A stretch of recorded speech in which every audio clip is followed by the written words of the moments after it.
Ahead lies an even harsher disappointment for all those loyal to this regime, disappointments and great misfortunes. Well, yesterday morning it was clear that Putin's Gestapo was enthusiastically raiding the URA publication. Are you? Well, it's a small thing. I get it. Yeah. However, this small thing is quite telling. The URA publication, RU, is an absolutely pro-regime, pro-fascist, militaristic, Kremlin-aligned media outlet. It broadcasts propaganda day and night. That didn't stop them from twisting the editor-in-chief of URA's arms behind her back and beating her on the head with various office supplies. And as for the junior staff, they were basically gutted alive, breaking into their phones and probably their skulls too. Some people were immediately taken to the local investigative committee torture chamber. Well, the first thought, of course, was that maybe they hadn't done enough propaganda, or perhaps they put a suspicious comma somewhere. The details of the real reasons behind the raid were still unknown as of yesterday. It's just everyday business, really.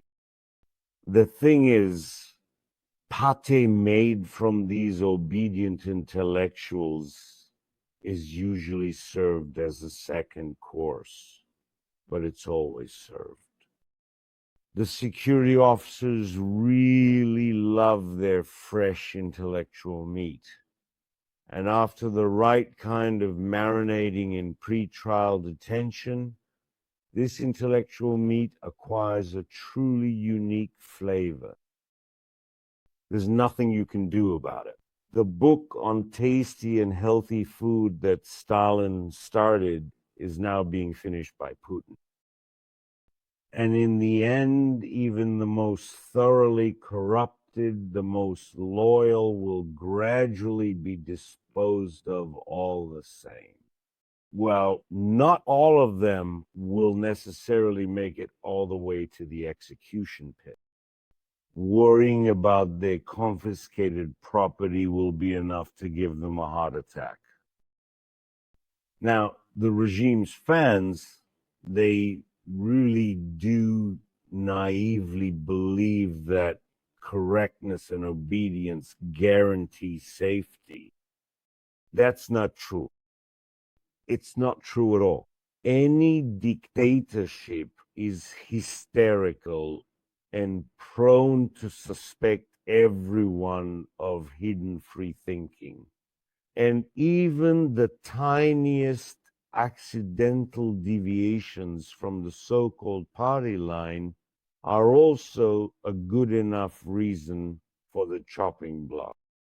Repression in general is a very dynamic thing and not particularly selective. Overall, everything suggests that the agony of the Russian Federation will be very picturesque, energetic, and dangerous. But surely it will become the most vivid experience for those who manage to survive it. Well, today there is already complete clarity. Today, the gutting of this obedient editorial office continued. But after the police left, the FSB arrived. And that's what really put the final lawless touches on this whole mess. Well, of course, the editor was thrown into a pre-trial detention center for a couple of months for now. The court that sent him to the detention facility was closed to the press. And to everyone else who listen carefully, this awaits many.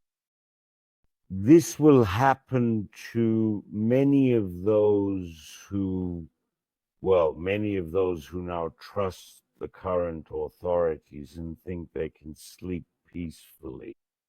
Oh no, the court really was closed. But since there was no actual subject for legal proceedings, it's quite possible that behind those closed doors, the judges just played cards with the officers, or maybe a game of battleship. Yeah, it's all clear here. The arrest was necessary so that the raid on the editorial office and the searches wouldn't look so foolish. An arrest immediately gives any case more weight. And all of this is happening because of the wild naivety, ignorance, and delusions of the media. Journalists genuinely believe that their obedience is a virtue that protects them from the lawlessness of the security services.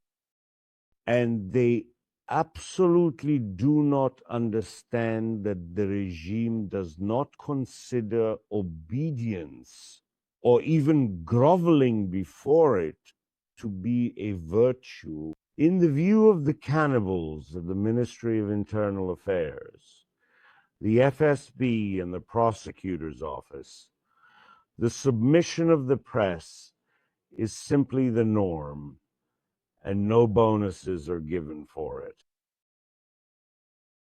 Hyenas are not in the habit of thanking their food. However, these anthills that were gutted yesterday and today got what they deserved because they are part of Russian journalism. And it was precisely Russian journalism that turned out to be that blind, cowardly filth which allowed the ghoul of the Russian world to grow so large. And now this ghoul, having become enormous, having become all-powerful, can already swallow up one newsroom after another without any reason at all. Simply, let's say, feeling an itch to humiliate, an itch to repress, an itch to put those who are too clever in their place, or perhaps just for amusement. So journalists who demonstrate loyalty to the regime, or artists of the same kind, they think that by doing so, they are buying themselves some kind of right to breathe. This is a big misconception. It's not like that at all. And Putinism, as it is happening in Russia, is in fact the fruit, the result of everyone's cowardice and servility. And it is everyone's fault. And this regime is dangerous. And it is dangerous not only for certain individuals, it is dangerous for everyone, including its own creators and propagandists.